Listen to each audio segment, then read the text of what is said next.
Well, ladies and gentlemen, Ben Dixon here, super excited to have this next session of the DSEF video podcast series. In this season, we've been covering topics from women in leadership to D2C companies to the right team of people, the right executives on the bus. And I am more excited than ever to have our guest here with us today. And before I pass it off to Gail, our moderator for our session, I've had the pleasure of knowing Craig for years, getting to collaborate on a number of projects. But let me read you Craig's official bio before we bring him on out here and welcome him here to the call, because it's just too much fun to hear the legacy and the challenges and the good times and the bad times that Craig's gotten to see. There's so much wisdom in what we're about to experience together. That's just such a gift. So for those of you that haven't met Craig Fleming yet, Craig started his 47-year career, 47 years, gang. Right? We got to go out to dinner together, Craig, when you hit 50. Like, that is awesome, right? In direct sales with Kirby Vacuum Cleaners, right?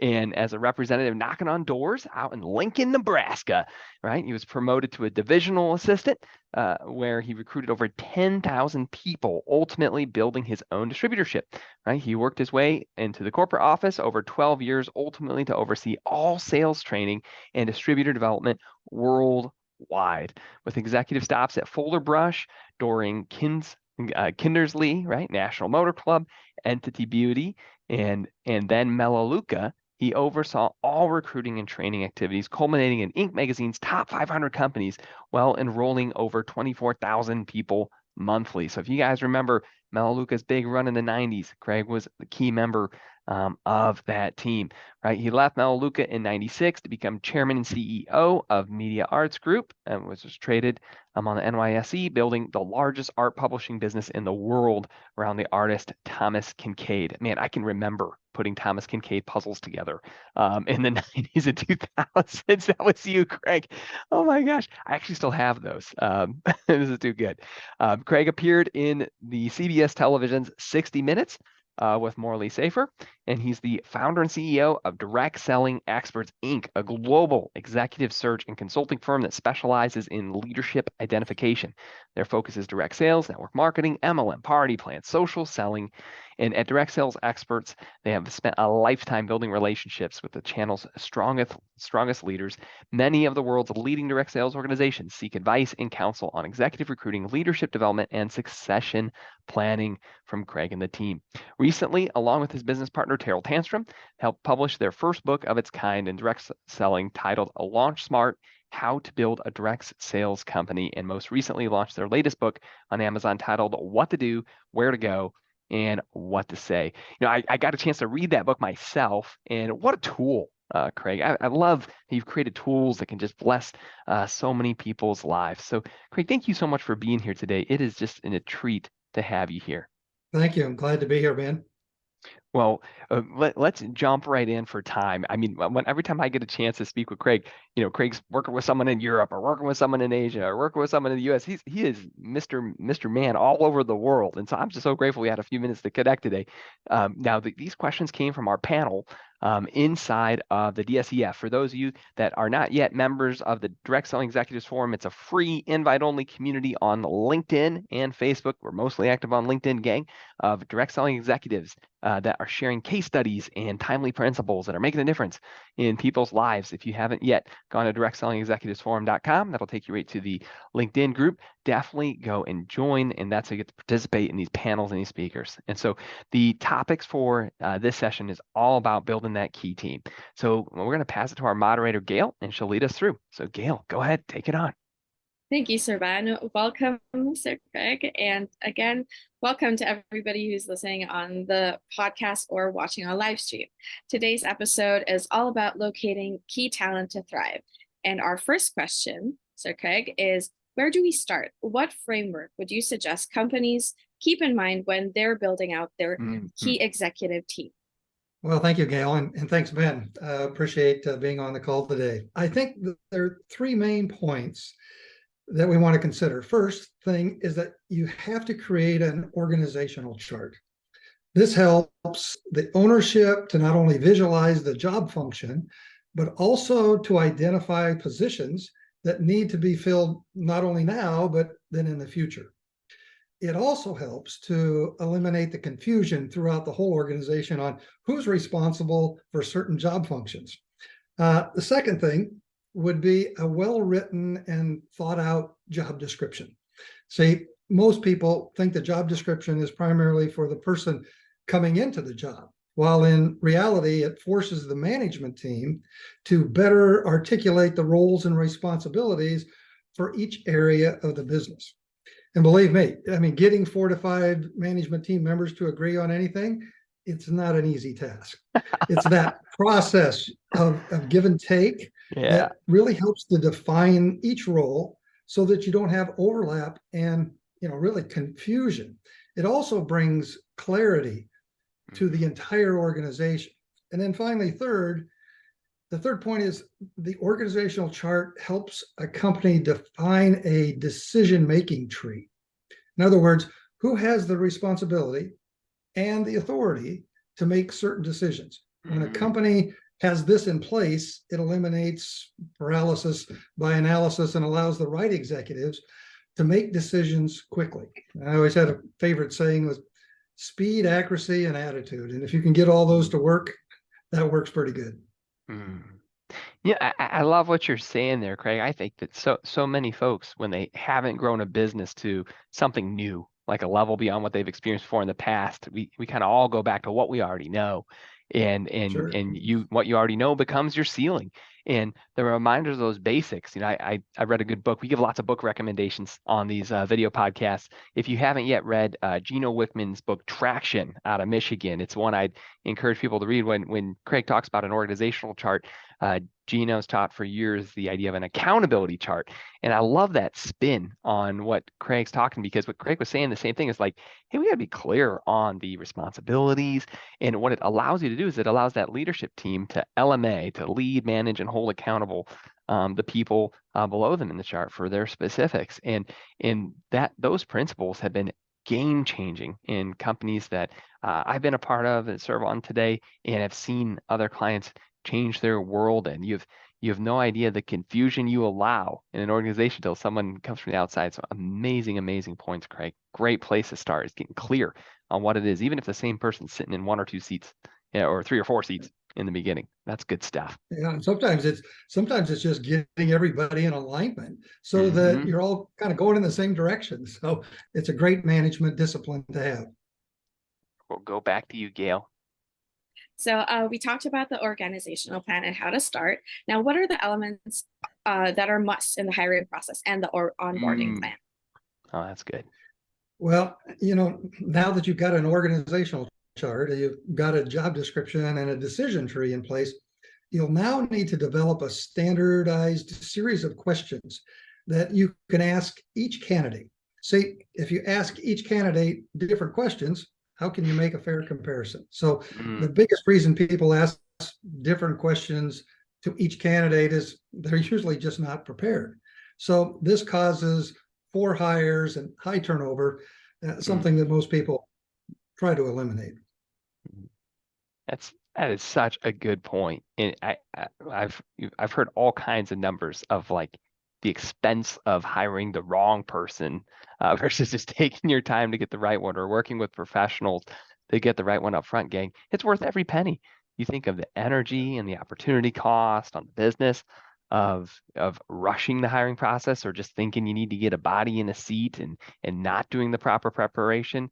It doesn't move the business forward. The number 1 YouTuber in the world put out a piece yesterday about hiring and firing. So I'll quote Mr. Beast here.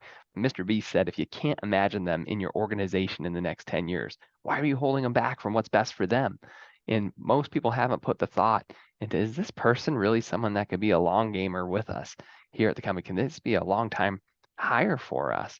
And if not, why are we wasting their time and our time? Let's build an organization with people that are going to last. I thought that was such a great thought from a young guy who's doing great things in the world. So, all right, Gail, what's the next question we had from the panel? Right. And I love what you said about the long gamers, Sir Ben, because the next question is actually, what pitfalls have you seen over the last year that you'd encourage corporate teams to avoid? Yeah, good question.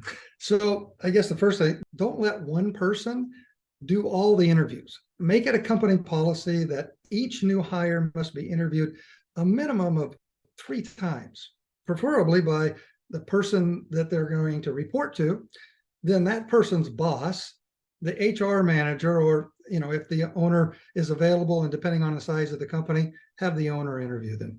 This way, you can check for not only technical skills that match the requirements of the job description, but also for culture, attitude, adaptability, and just kind of overall organizational fit. I love that you share that, Craig. That principle that I can have personally say that we have 4 people right now that people meet with, even at our software company. And that change has changed everything on turnover and who you have in that process. And I have found that to be true. And if that's a principle you haven't yet applied in your organization, gang, that is something like, hope you're taking notes. That's rewind the stream. If you're watching here on LinkedIn or you're on YouTube Live, that one step of preparing a framework of having 3-4 people in your organization taking in the interviews that seriously is going to be a game changer for your organization. Thank you for those insights. Now, if there was only one new practice a team had the bandwidth to deploy, what would you suggest that they deploy aside from having multiple people interview a candidate?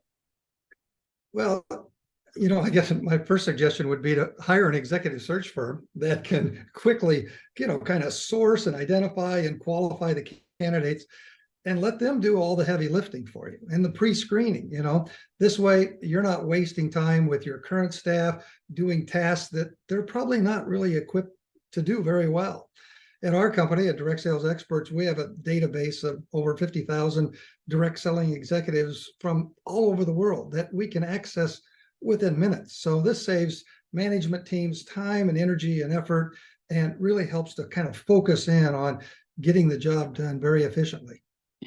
Craig, that's such a good point. We joke all the time on the software space. Why would you try to be a software company where there's already so many other great software companies out there that could do the work for you, right? Why, if you're good at telling the story and you're good at leading your tribe or creating a product, do what you're good at and outsource the others. And how many folks have we seen struggle over the years who think, oh, we're an HR company or we're a headhunting firm? Well, if you don't have staff, like it can't be, people. It's a critical part of every organization, and it can't be the part-time role of someone in finance to grow the people side of your whole business. It's not going to work. And so if you don't have the actual full-time staff to be out there hunting and organizing the absolute best talent for your business, and even then, say you have one full-time staff, do they have the access and the reach and the resources? Someone that's been doing it for decades? Probably not. You want to give them the tools to win. It's as silly as saying you were going to code your own commission engine as saying, yeah, I'm just going to locate my own staff long term. Like, can you imagine being like, yeah, we're going to create our own shopping cart from scratch. Like, we're not going to use all these proven ones that are already out there in the space. Like, no one would do that in starting a new direct selling company. And just how you shouldn't go out there and say, yeah, we'll just figure out staffing needs as we expand and grow. Yeah, we'll hopefully hire someone who has some experience in Europe and Asia. It's like, there's already amazing people. You got to hear this, gang. There are some of the best executives that would take your company to the next level, that are exactly who you're looking for in a seat. They're employed. They're not normally unemployed. Okay, I want to just got to share this, gang. You got to know this. They are employed somewhere. They're not publicly on their LinkedIn or somewhere else saying, looking for work, open to work. The best ones are employed. They may be underemployed or overemployed or not a fan of the leadership at the organization they're in, and they may have secretly let the people who are headhunters in our space know, hey, I'm open to the right project if it was to come along. And you're going to never know that. You got to hear this for a second. This is a really important part of the podcast, gang. If you're looking at people placement, there's a specific person you need. Any of the costs or fees you pay working with a headhunting organization in this space more than pay for themselves, because you're going to get that doer, that person who's always been doing and is already doing and is already creating results in another company, but maybe they're not in line with the vision at the current organization they're at. Maybe they're not, maybe that organization hasn't been in integrity into their core values and the way they run their business. And so they're looking for the next thing, but they're still feeding their family while they're cranking away where they're planted. And so you want to get access to those people And it takes relationships, it takes years, it takes all these other assets. And guess what? The good news is there's people like Craig Fleming in this world who have already done that work. And so I wanted to share that for a moment while we're here on the podcast, gang, is that's the value of working with a search firm at the end of the day. And so you got to take a look at it. Definitely. And for our last question, I know that it was mentioned earlier that you've had a 47-year career with Sir Craig. Going back 10 years, knowing all that you know now, what Wow. will you tell yourself? Well, let's see. I guess if I was going to do it all over again, I would think bigger. I would do more. I would act quicker. I would dream bigger. I would be kinder. I would be more understanding. I'd probably work out more. I'd have more compassion. I'd seek to kind of really understand people. We've got one life to live, and if we do it right, once is enough. So as I enter the legacy side of my life, I want to continue to, help other people. I found my greatest joy in really listening to other people's stories and learning about their goals and their dreams and what they want. And I get great satisfaction out of that. And I think that, kind of to build on a little bit what you said, Ben, earlier, companies will spend about $250,000 on hiring the wrong executive. So you think of all the things that happen when they hire the wrong person, how much time and energy and effort and manpower goes into that interview process, and then the person doesn't work out. You've just wasted, around $250,000. So doing it right and having somebody like us help you, to people that know people that aren't even looking at this point. I have that phone call all the time where people call me, high-powered executives, and say, listen, don't let anybody know, but I am quietly looking. And so when you see the right opportunity that's, coming down the pike, pick up the phone and let me know. But otherwise, nobody will know that I'm looking. So we can save a lot of time and money for people, for sure. Yeah. Amen. And Craig, thank you for the way you've poured into so many lives. I've gotten to see that over the last, almost a decade of just stories, people you've poured into, and where the industry's better for it. So thank you so much for who you choose to be in our space. It's a treat and a treasure to have you here today, and for each of the different relationships we've gotten to touch over the years. So it's just such a pleasure to have you here on the podcast. Thank you for making the time to be here today. All right. You bet, Ben. Thanks for having me here, and Gail, thanks for all the great questions. So I really enjoyed it. You got it. Thank you for your insights as well, Sir Craig, and thank you, Sir Ben, for always organizing the DSEF.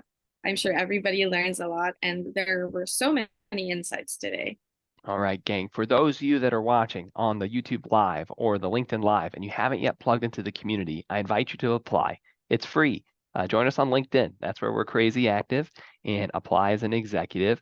There isn't a bunch of sponsorships or marketing things going on in this group. This is literally a forum where direct selling executives and amazing vendor suppliers share key insights on exactly what's going on right now, relevant in the space. We have little bite-sized nuggets of content that are really easy for you to digest, that are actionable, that you get to use in your life and your business right now. And nothing is gated. This isn't one of the organizations where you need to pay $4,000 to be a super member or $8,000 to come to the secret club.